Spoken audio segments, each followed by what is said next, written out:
మనలో ప్రతి ఒక్కరూ ఆర్టీసీ బస్సు ప్రయాణం ఖచ్చితంగా చేసే ఉంటారు ఏదో ఒక సందర్భంలో. ఆ బస్సు ప్రయాణం చేసేటప్పుడు ఖచ్చితంగా బస్సులో నుండే క్యాప్షన్స్ ఏవైతే ఉన్నాయో, ఈ బస్సు మనందరిది, దాన్ని చాలా పరిశుభ్రంగా ఉంచుకోవాలని చెప్పి ఏవైతే సైన్ బోర్డ్స్ ఉంటాయో, ఆ బోర్డ్స్‌ని చూసి, చదివి వాటిని పాటించేవారు కొందరైతే, ఇలాంటి బోర్డులు చాలా చూసామని చదివి పట్టించుకోని వారు మరికొందరుంటారు. అందులో ఒకడైనటువంటి సంతబొమ్మాలికి చెందినటువంటి సుందర్‌రావు మాత్రం అవేవి కూడా చదివి కూడా పెడచెవిన పెట్టి, తాను మాత్రం ఉమ్ము వేసేందుకు కిటికీలోంచి తల బయటకు పెట్టడం అయితే జరిగింది.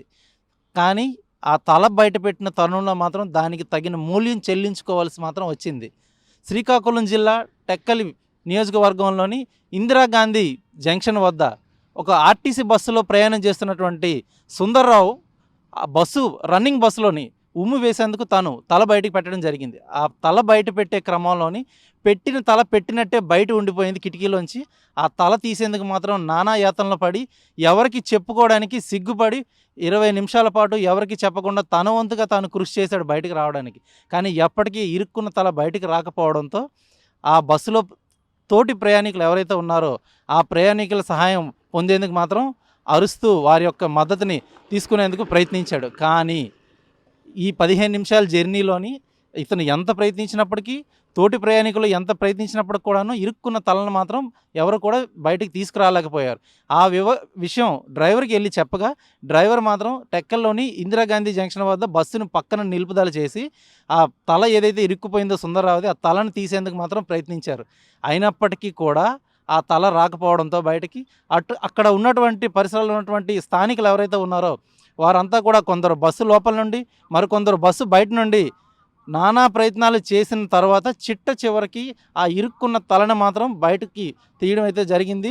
బతుకు జీవుడా అంటూ సుందర్రావు మాత్రం ఒక్కసారిగా ఆయన ముఖంలోని అప్పటి వరకు కూడా ఒక ప్రేతకళ అయితే కనిపించింది. నేను చస్తానా బతుకుతానా అనే ఒక డైలమాలో ఆయన ఉండిపోవడం జరిగింది. అయితే ఎప్పుడైతే తల బయటకు వచ్చిందో వెంటనే ఆయన ఊపిరి పీల్చుకొని ఇంకెప్పుడు కిటికీలోంచి తల బయట పెట్టను అనే విధంగా ఆయన ఎక్స్ప్రెషన్ చూసి స్థానికులందరూ కూడా నవ్వలేక కడుపుబ్బా నవ్వారు అందరూ కూడా. అయితే ఇటువంటి సమయాల్లో మాత్రం ఖచ్చితంగా సైన్ బోర్డ్స్ ఏవైతే ఉంటాయో వాటిని ప్రతి ఒక్కరూ గౌరవించాలి.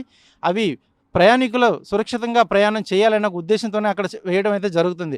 అయినప్పటికి కూడా ఇలా పెడచెవిన పెట్టినట్లయితే కనుక సుందర్రావులాగే మీరు కూడా ఖచ్చితంగా తగిన మూల్యం చెల్లించుకోక తప్పదు.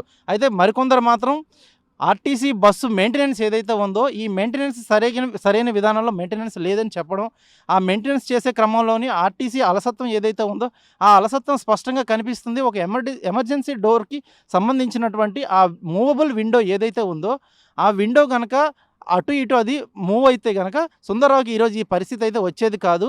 అయితే ఇటువంటి మెయింటెనెన్స్ లేకపోతే పొరపాటున ఏదైనా జరగకూడని ప్రమాదం జరిగితే అది కూడా ఎమర్జెన్సీ డోర్ని ప్రతి ఒక్కరూ మొట్టమొదటిగా చూసి ఎమర్జెన్సీ డోర్ నుంచి బయటికి వెళ్ళిపోదాం అనే ఆలోచనలో ఉంటారు.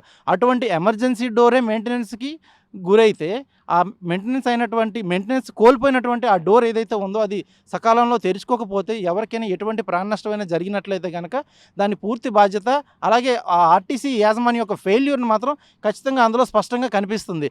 అయితే ఇందులోని కొన్ని కోణాల్లో చూసినట్లయితే కనుక ఒకటి ప్రబుద్ధుడైనటువంటి సుందర్రావు చేసిన పనికి కొందరు నవ్వుకున్నప్పటికీ మరికొందరు మాత్రం ఆర్టీసీ యొక్క మెయింటెనెన్స్ మాత్రం ఇంత అధ్వానంగా ఉందని మాత్రం చెప్పుకోవడం అయితే జరిగింది. వీడియో జర్నలిస్ట్ రామకృష్ణతో సురేష్, RTV శ్రీకాకుళం. మరిన్ని వీడియోస్ కోసం ఛానల్ ని సబ్స్క్రైబ్ చేయండి. లేటెస్ట్ అప్డేట్స్ కోసం వాట్సాప్ ఛానల్ ని ఫాలో చేయండి. అండ్ లింక్ డిస్క్రిప్షన్ లో ఉంది.